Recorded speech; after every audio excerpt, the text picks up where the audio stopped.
Many people asked me how I made this, let's call it a rock waterfall effect, as I didn't use rigid bodies and it still looks quite cool and natural.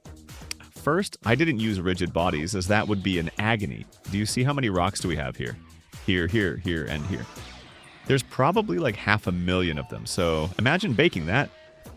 Let me show you an extra short theory about that, so I can prepare you for the geometry nodes part, so you actually knows what's happening, and more importantly, why it's happening. Good luck. The first thing we would do is create a mesh line just with vertices, then we will convert that into a curve, and we will use a sample curve node, and this way we can sample the position and other parameters of this curve.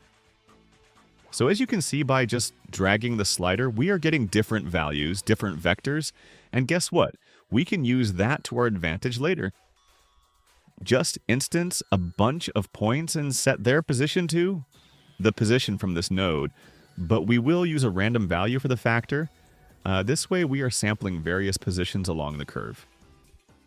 To make them move, we are going to just add some value to this randomness, and to make the movement loop, we will modulo that between 1 and 0, as the factor is in that range. Now, offset them on X by a random value. The next step would be the bounces.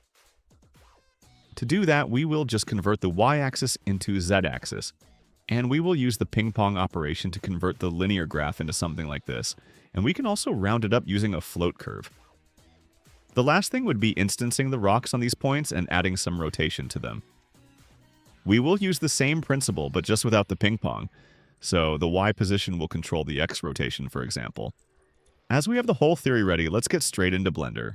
So just create a single vertex and extend it in edit mode, so we get something like this. Now I'll add a bevel modifier set to vertices to get rounded edges.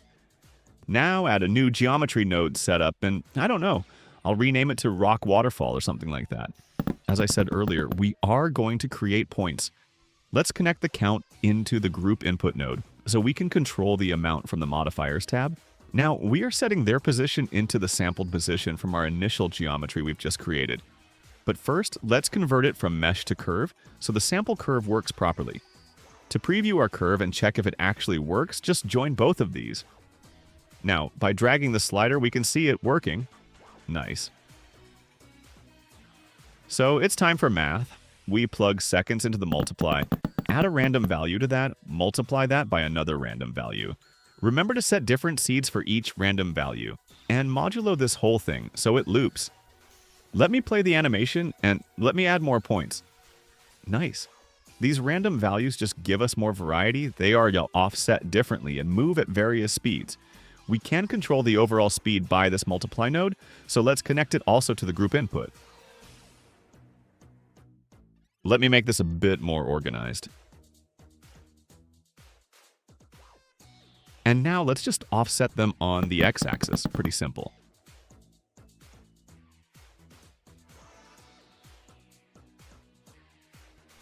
And let me also control that from the modifiers tab.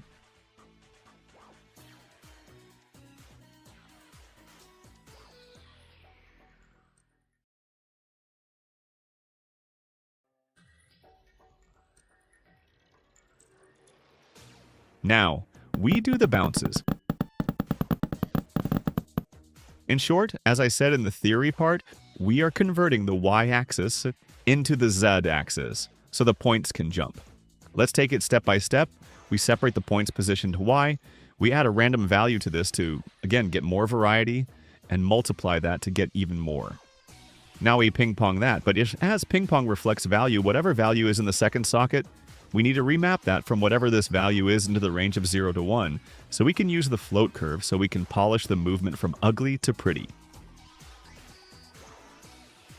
Now, we are remapping this again to get different jump heights using a random value and multiplying this, so we can control the overall height scale. Let's connect all these values into the group input. Give me a few seconds.